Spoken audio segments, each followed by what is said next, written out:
Hello बच्चों, so let's solve this question and question says how will the pH of Bryan aqueous NaCl solution be affected when it is electrolyte. तो देखो, जो हमारा aqueous NaCl solution है, जब हम उसके क्या करेंगे, इलेक्ट्रोलिसिस करेंगे, तो पीएच के ऊपर क्या इफेक्ट पड़ेगा। चलिए देखते हैं इसको। हमारा जो ये बेसिक क्वेश्चन है, ये किसका क्वेश्चन है हमारा, ये क्वेश्चन हमारा इलेक्ट्रोलिसिस का। So the key concept in this question will be of, इस क्वेश्चन में हमारा जो कॉन्सेप्ट लगेगा वो क्या लगेगा, इलेक्ट्रोलिसिस का कॉन्सेप्ट लगेगा। और इस इलेक्ट्रोलिसिस में भी देखो, यहाँ पर हमारे हमको किसकी इलेक्ट्रोलिसिस करवानी है, हमको इलेक्ट्रोलिसिस करवानी है एक्वस NaCl सॉल्यूशन की। ठीक है, अब एक्वस NaCl सॉल्यूशन की जब हम इलेक्ट्रोलिसिस करवाएंगे, aqueous NaCl solution, aqueous NaCl solution में क्या क्या होगा, हमारे अंदर जो एक्वस NaCl सॉल्यूशन है उसके अंदर चार तरह के आयन होंगे। कौन कौन से होंगे, एक तो Na पॉजिटिव आयंस होगा, ठीक है, और एक हमारा क्या होगा, क्योंकि इसमें एक्वस है ना, इसका मतलब कि इसके अंदर क्या है, पानी भी है, H2O भी है ना, तो यहाँ से एक Na पॉजिटिव भी होगा, H पॉजिटिव होगा। इसी तरह यहाँ पर एनाइंस में क्या क्या होंगे, क्लोराइड भी होगा और यहाँ पर हाइड्रोक्साइड भी होगा।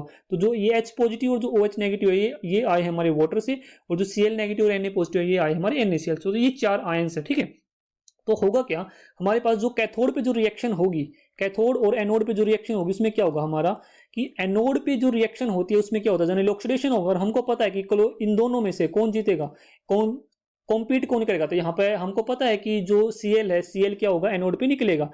तो Cl जब ऑक्सीडाइज होगा तो यहाँ पे हमको क्या मिलेगा, Cl2 मिलेगा, और ये दो इलेक्ट्रॉन को वो कर देगा, लूज कर देगा, ठीक है। तो इसकी क्या होगी, ऑक्सीडेशन हो गई। इसी तरह जब हम बात करते हैं कैथोड की, तो कैथोड पे क्या होगा, कैथोड पे हमारे पास, क्योंकि इसका रिडक्शन पोटेंशियल कम है सोडियम आयन का, तो यहाँ पर हाइड्रोजन का जो रिडक्शन पोटेंशियल है वो ज्यादा होगा। तो यहाँ से क्या होगा, हमारे पास हाइड्रोजन कैथोड पर निकलेगी। तो यहाँ से मैं लिख सकता हूँ hydrogen is accepting 2 electron 2H positive, so it will give H2, ठीक है। तो ये हाइड्रोजन गैस निकलेगी यहाँ से। तो यहाँ से हम देख रहे हैं कि हमारे पास जो कैथोड है, कैथोड में क्या रिलीज हो रहा है, कैथोड में रिलीज हो रहा है क्या, क्लोरीन, एंड एनोड पर क्या रिलीज हो रहा है, हाइड्रोजन। तो सॉल्यूशन में क्या रह रहा है, देखो सॉल्यूशन में ये दो आयन बचे हुए, एक तो Na positive and OH negative. तो सिंपली जो in solution, so I can write here this in solution, in solution, solution के अंदर क्या होगा, Na पॉजिटिव और OH नेगेटिव आयंस मिलकर आपस में क्या बना लेंगे, ये बना लेंगे NaOH का सॉल्यूशन, ठीक है।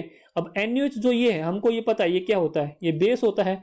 अब बेस होता है जिसका pH क्या होता है, जिसका pH ग्रेटर देन 7 होता है, जिसका pH ग्रेटर देन 7 होता है। तो यहां से मैं बोल सकता हूं, सो pH के ऊपर क्या इफेक्ट पड़ेगा, तो यहां से मैं क्या लिख सकता हूं, the pH of the solution, the pH of the solution will increase.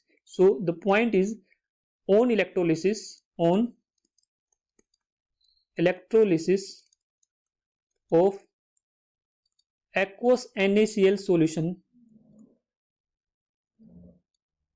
the pH of solution will increase, ठीक है। अब ये इंक्रीज क्यों होगा, ड्यू टू NaOH, जो हमारा NaOH बेस है, due to the formation of NaOH। So इस NaOH की वजह से हमारा क्या होगा, pH इंक्रीज हो जाएगा। So I hope this understood very well, thank you.